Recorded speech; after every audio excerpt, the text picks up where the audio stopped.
coração bate mais alto. Enquanto o mundo perde a forma, eu me encontro. A gente deu uma passada aqui no Shopping Plaza Sul com 500F.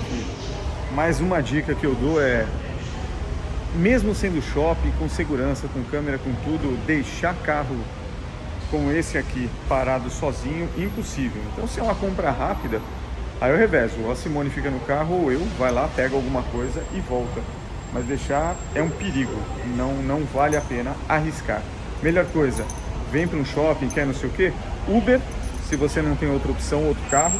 Se tiver um carro novo com seguro e que não é visado, por exemplo, no meu caso lá, pego viatura de combate Logan, vida que segue, a Porto Seguro garante, não tem nada de especial no carro. Tá de boa. E não é um carro atraente para roubo. Você não tá livre disso, mas aí é um problema que não é meu. A tabela FIP garante. Agora essas encrencas aqui não tem seguro, então não tem seguro de colisão, enfim. Só que nessa parte onde a gente tá, essa galera aqui, quando você tá entrando ali, esses caras estão entrando aqui, eles percebem que não tem vaga, eles ficam fazendo manobra e eles ficam tirando fina dos carros, que nem todos os carros têm aquele sensor de ré, e os que tem gente que é barbeira também. Pra você ter uma ideia, eu já levantei aquele cone que tá ali pelo menos umas 3 vezes, que as pessoas acertaram fazendo o que esse cara tá fazendo aqui. Então, quer dizer, tem que tomar um cuidado. Melhor coisa para você não ter dor de cabeça, não venha com carro. Melhor coisa, não venha com um carro desse, ou se vier, fica alguém esperando, como eu tô fazendo aqui. Tranquilo, brisinha suave. Simone está resolvendo o problema na ótica ali e a gente já vai. É isso. Terminou? Rapidinho? Olha, ó, 15 minutos e vamos embora. E o meu coração bate mais alto. Enquanto o mundo perde a forma. Muito bem-vindo ou bem-vinda. Você chegou no canal Monza Experience e aqui basicamente o que eu faço, se você ainda continuar seguindo o que a gente fala aqui, é falar besteiras sobre carro velho, mais do tipo Monza, Chevrolet Monza, fabricado pela General Motors do Brasil de 1982, 83 até 1996. É isso. Se você quiser ouvir besteira, tá aqui. Se não, segue a vida. Por enquanto, solta a vinheta e na sequência a propaganda deste carro aqui. Como eu gosto. E o conforto? Bancos de couro, volante regulado. Tá bom. Entra no carro, põe o cinto, mas vai com carinho. Monza Classic 500EF. É um excelente carro. O carro com 2 assinaturas de sucesso.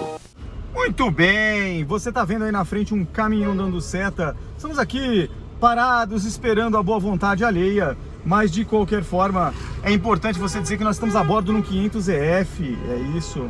Mas o que aconteceu aqui?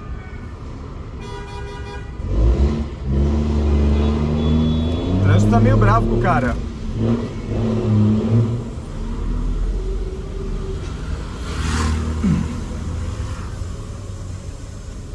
O que esse cara vai fazer, meu Deus?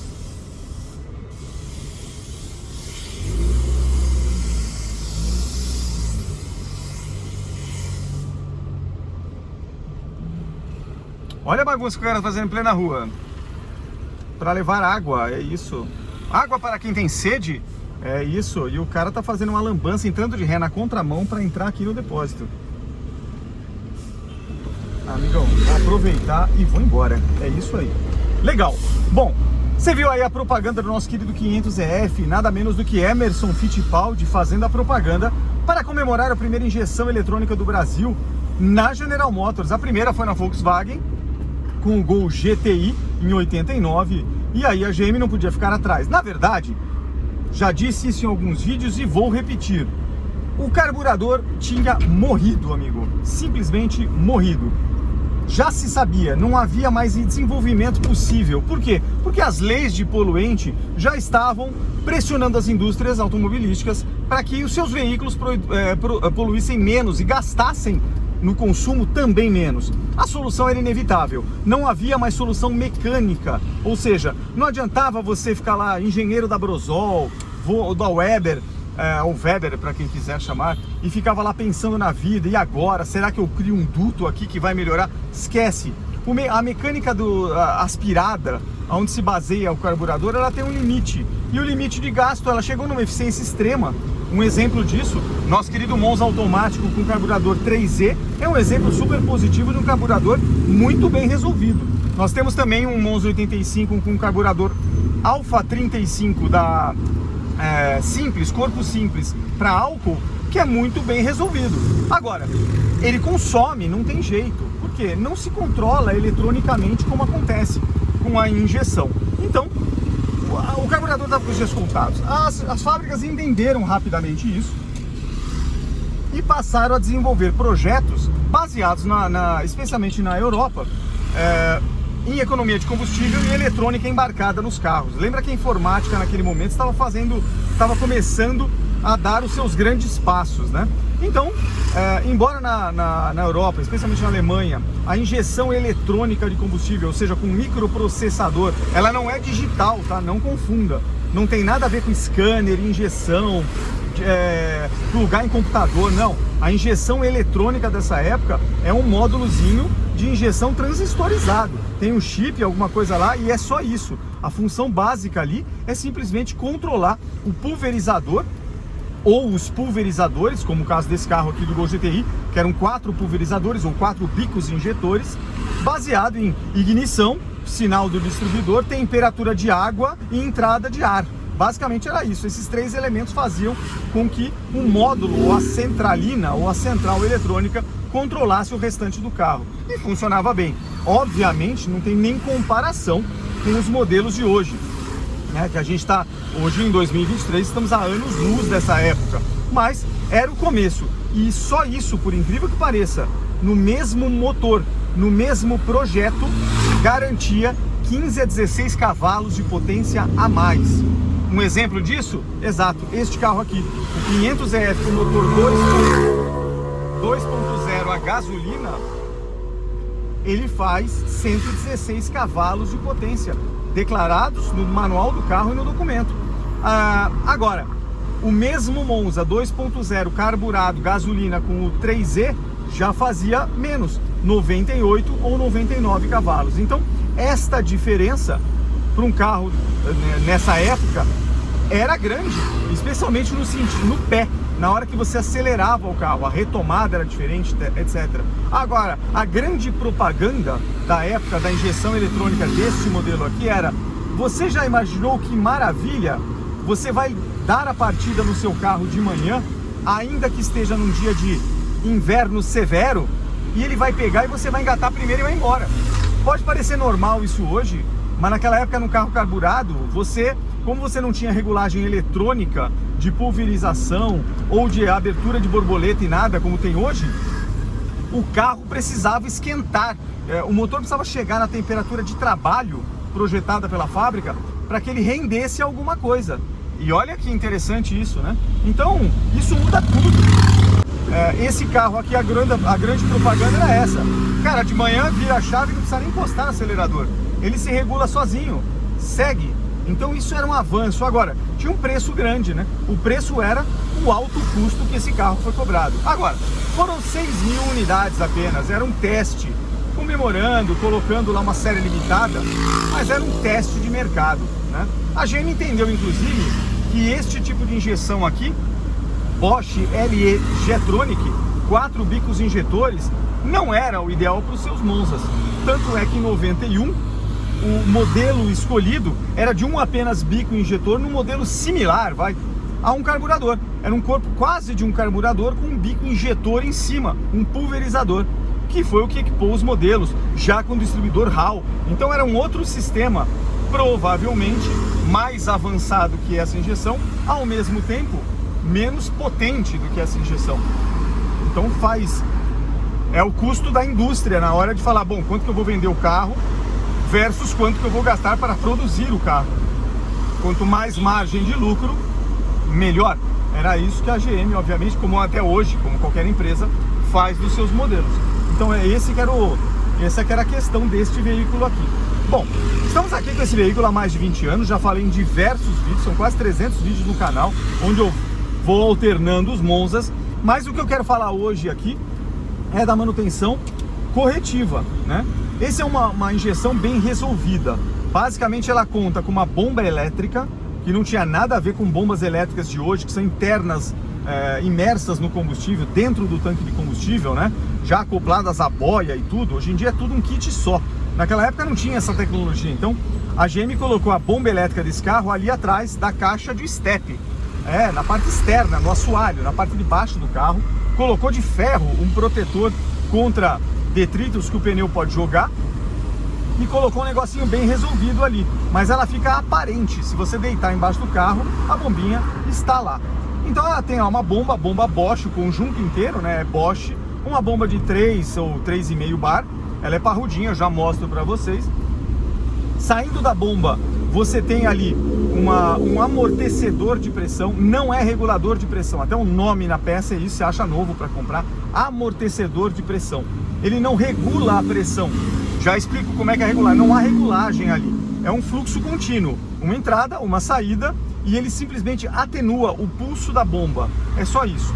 Vai para o filtro de combustível, que é um filtro também especial, e aí vai para a linha de combustível do carro, chega aqui na frente no motor. Quando você chega aqui na frente no motor, aí sim, antes da famosa flauta, onde se apoiam os 4 bicos injetores, na verdade flauta é o nome que se dá, como se fosse uma flauta de instrumento musical, o combustível passa por toda aquela parte oca dela e se distribui para os 4 bicos injetores, por isso uma flauta, é como se fosse uma flauta com 4 furinhos, cada furinho está acoplado um bico injetor da Bosch.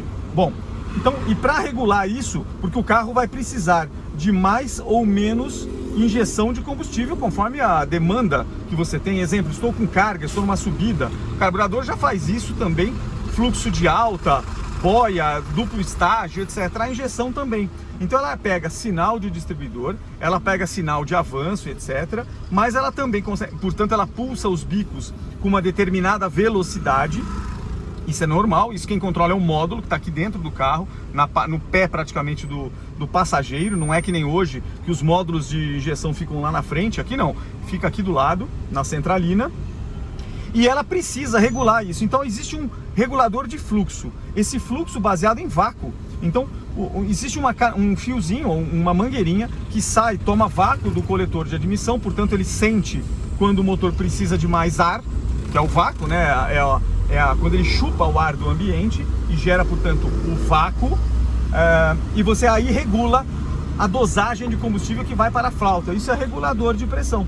Então ele tem, obviamente, 3 entradas. Uma pequena entrada do diafragma para o vácuo e depois a entrada e saída de combustível. Então dá para você entender que se o motor está precisando de ar, toma-se mais ar por aquela mangueirinha, o diafragma vence a mola, permite uma passagem de combustível de um determinado calibre.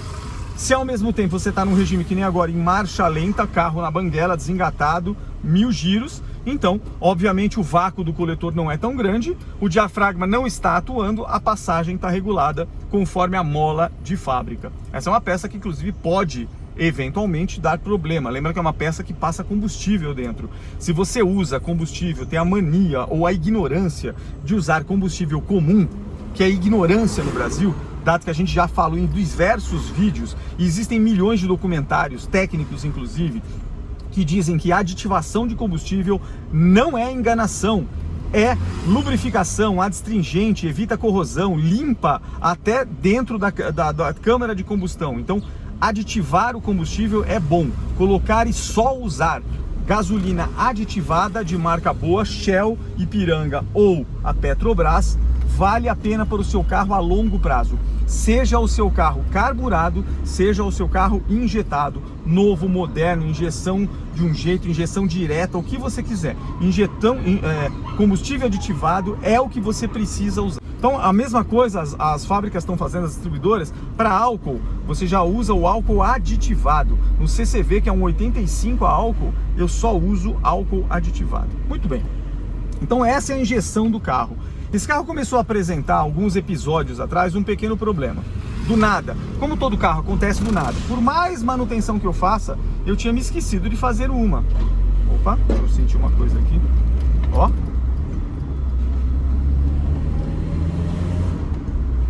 Bom, já falamos disso. Então, a primeira coisa que eu comecei a sentir é, de repente, o carro estava em regime de trabalho normal, estava quente, numa noite indo para a praia, ainda em São Paulo, e eu senti uma coisa estranha. parecia que o carro não tinha combustível.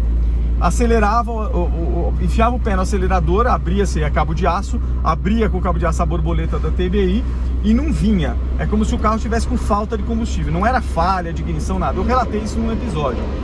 Bom, cheguei lá no litoral, mesmo assim eu consegui pegar a estrada, ele acordou, eu fui bem na estrada, eu cheguei no litoral e resolvi dar uma fuçada. E troquei o filtro de combustível da Bosch, que já estava imprudentemente lá há muito tempo. Fazia uns 6, 7 anos ali, não se recomenda, quase 30 e tantos mil quilômetros de uso. Troquei, pus um outro, o carro andou, voltei para São Paulo, peguei serra, etc. A vida foi seguindo. Mas eu comecei a sentir, especialmente ontem andando aqui num feriado, que o carro começou a ficar fraco. Ele não falhava nada, mas fraco. Então em terceira marcha, enfiava o pé, ele quase não andava, tal. Eu falei, bom, pode ser a bomba de combustível, a bomba Bosch. Por mais que seja uma boa marca, etc. Enfim, tudo é mecânico, tem o seu tempo de vida útil. Então a gente fez exatamente isso. Falei, bom, como eu já tinha, sempre ando com uma bomba trocar, reserva nesse carro, tem que ser um original. Inclusive uma surpresa, né? Quando eu comprei uma bomba reserva para esse carro aqui, ela custava R$1.000. E agora ela baixou para R$700. Não sei porquê. São bombas importadas, Bosch, fabricadas na República Tcheca, por incrível que pareça. Não sei por que é fabricado lá, talvez a Bosch tenha uma fábrica lá, mas vem de lá, desgraçada da bomba. Então fizemos exatamente isso. Substituí ontem a bomba, então estamos aqui na posta. Hoje é o primeiro dia de trânsito pesado, como você está vendo aqui na frente, na Avenida 23 de Maio, onde a gente está testando para ver se já colocamos mais um elemento importante aqui no carro. Então, por enquanto, o que a gente trocou? Filtro de combustível e bomba de combustível, mangueiras, né? O que falta ainda trocar? O amortecedor e o regulador de pressão. É isso. Muito bem. Então vamos lá. Qual é a tal da bomba Bosch? É essa coisa aqui, ó. A bomba Bosch é essa caixinha aqui. Essa é a velha, evidentemente. Ela vem com as guarnições de borracha e tudo. E a bomba é esta... Ih, tá vazando gasolina aqui, caceta, pera aí. E é essa bomba aqui, agora eu vou cheirar a gasolina. É essa bombinha aqui. Deixa eu colocar aqui que eu vou fazer besteira. Por mais que eu tenha colocado a tampa, olha o cheiro de gasolina. Agora eu vou pro trabalho perfumado hoje. Ainda bem que foi só um pingo. Muito bem. Então é isso. Essa é uma bomba de combustível. Ela dura bastante, tá? Troquei. Aparentemente ela já está na idade. Vamos testar agora. Mas esse é um componente básico. Ela não dá muito sinal. Às vezes ela faz barulho. Às vezes a bomba não faz barulho quando você vai precisar de manutenção e tudo. Então você precisa tomar cuidado com isso. Vale a pena você revisar. Agora, quando ele está com esse tipo de sintoma, o que mais você pode trocar além da... Encanamento está certo, não tem obstrução e nada. Basicamente você vai para um outro caminho, regulador de pressão. Compramos também um regulador novo. Isso aí custa na faixa de uns R$130, um regulador desse. Dura muito, então se eventualmente precisar trocar é simples. São duas abraçadeiras e você conecta ali na frente, não precisa de desmontar nada. A própria bomba é uma manutenção simples de se fazer. Ela é muito bem resolvida e ela tem os dois bornes, o positivo e o negativo, para ligar na parte elétrica, também bem resolvidos, né? O alemão, quando faz as peças, ele faz já a prova de gente louca. Então, por exemplo, eles têm bitolas diferentes ou medidas diferentes de parafuso. O próprio parafuso que vem acoplado à bomba do polo elétrico. Um de 8 milímetros com uma rosca 8 e uma de 7 milímetros. Por quê? Para você não se confundir na hora da montagem. É isso aí. Então, a bomba vem numa única posição e você não tem como errar a conexão com os cabos que vêm pela linha de eletricidade do carro, pelo chicote do carro. É a prova de idiota. Muito bem. Ela vem bem isolada, etc. Então, fiz toda uma manutenção ontem, coisa rápida de fazer. Troquei tudo e vamos fazer pro teste. E é isso que a gente fez nesse carro aqui. Agora é a hora do teste, vocês vão saber depois. Por enquanto, aparentemente está indo bem. Vamos ver se a coisa se mantém. Bom, de qualquer forma, se não for a bomba, não é perdido, né? A bomba está guardada aí, é só usar do mesmo jeito, não tem problema nenhum. Bom, outra coisa que é importante que nós vamos fazer nesse carro aqui, tá para chegar a peça. Com o calor que está fazendo em São Paulo, ainda que eu não esteja usando ar-condicionado nesse carro, ele acaba trabalhando numa temperatura fora do que é o normal dele. Tem dois componentes para isso acontecer. Pode ser que eu deva mexer no cebolão ali na frente do radiador. O que é isso? Talvez colocar um cebolão que tenha uma temperatura de acionamento menor do que a que está ali.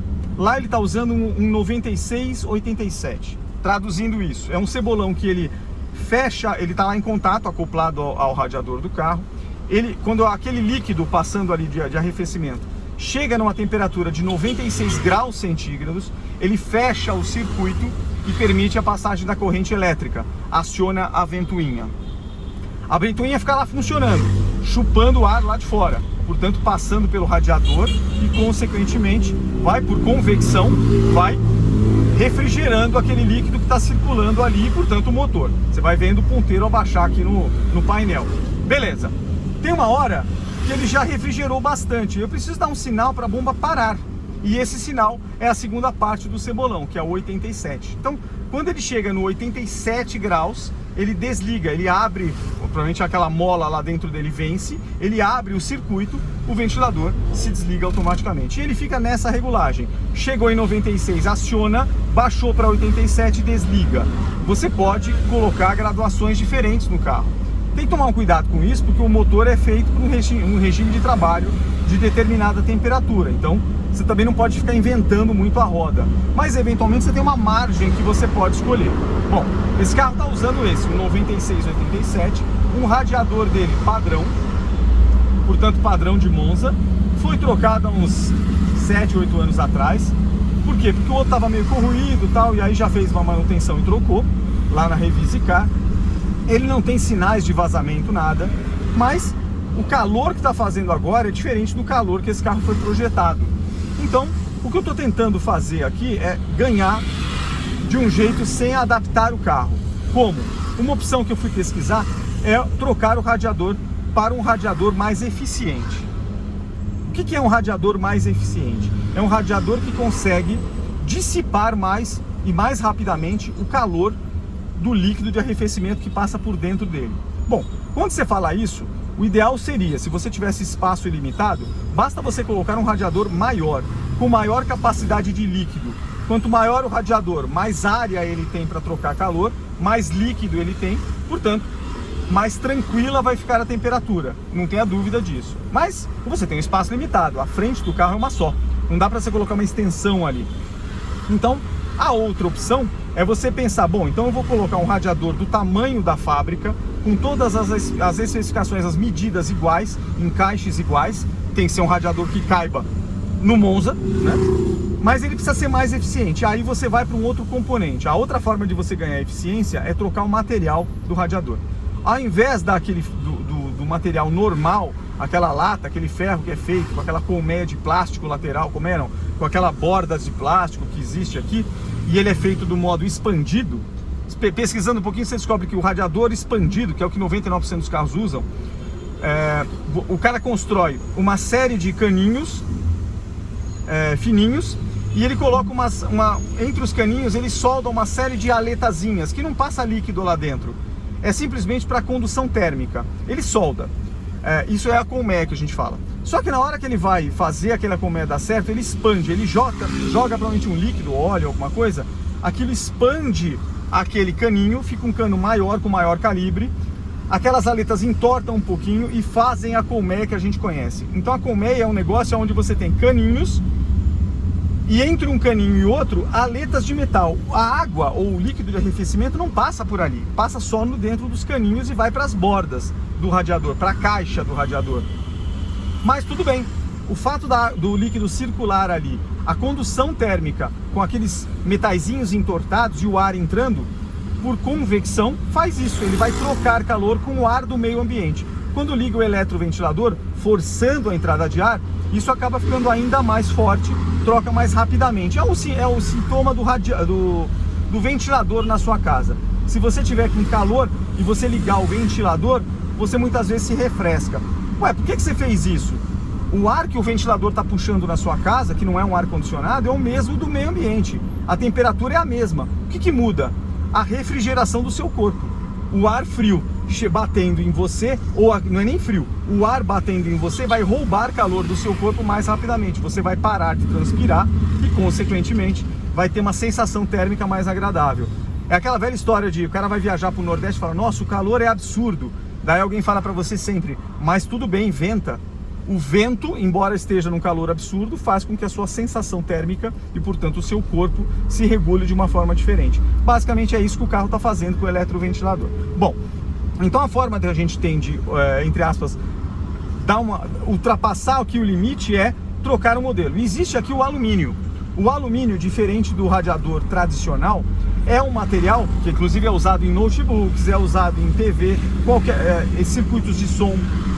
O dissipador de calor de alumínio, quanto maior a superfície, obviamente, e o ar passando lá, mais ele rouba calor daquilo que eu estou querendo roubar calor. Por exemplo, no equipamento eletrônico, um processador.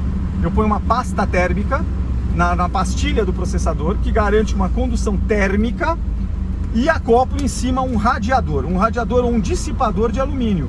Então o calor vai passar para o alumínio e o ar passando ali, às vezes nem precisa de um cooler, que aqui é um ventiladorzinho, faz com que a temperatura daquele processador se regule sozinha. Então é o mesmo princípio.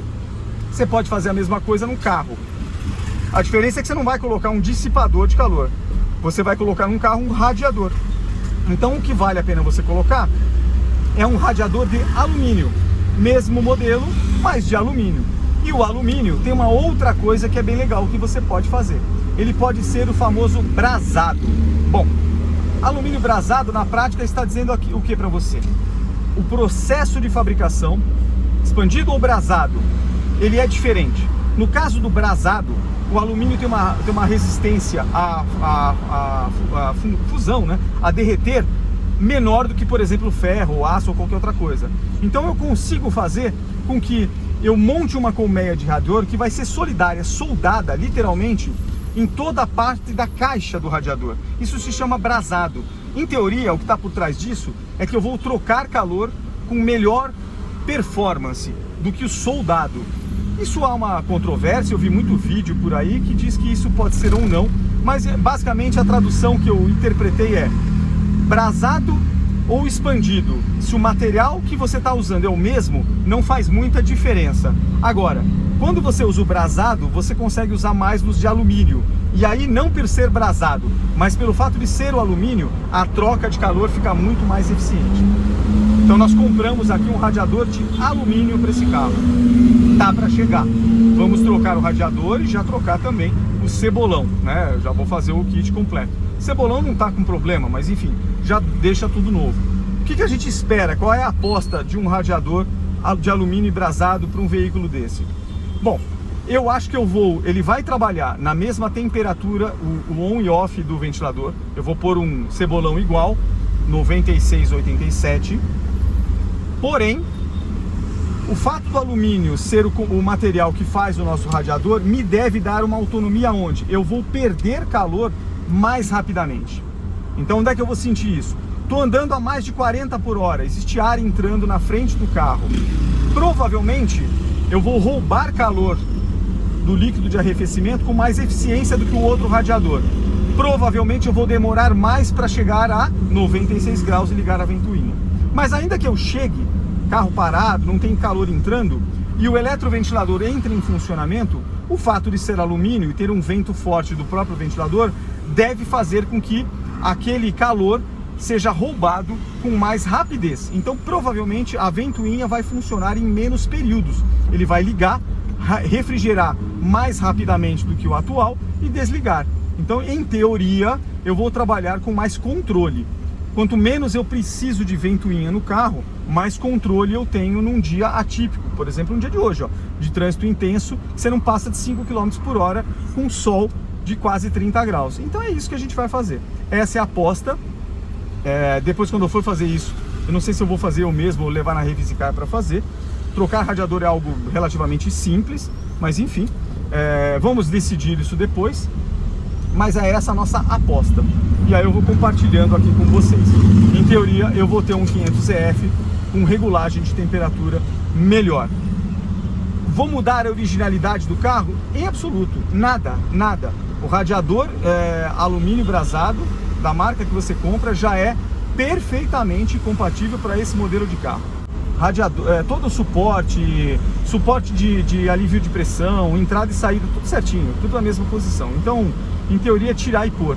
E a vantagem, ele é de certa forma eterno, né? Porque é alumínio, não vai ter corrosão. Então, não tem problema. Ainda que eu quisesse usar água, não é o caso, não vai ter problema.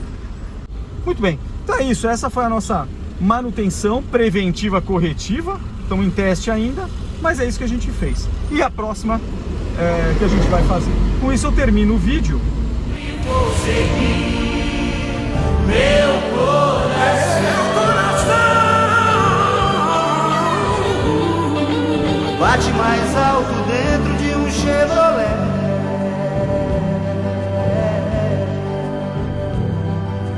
Bate mais alto dentro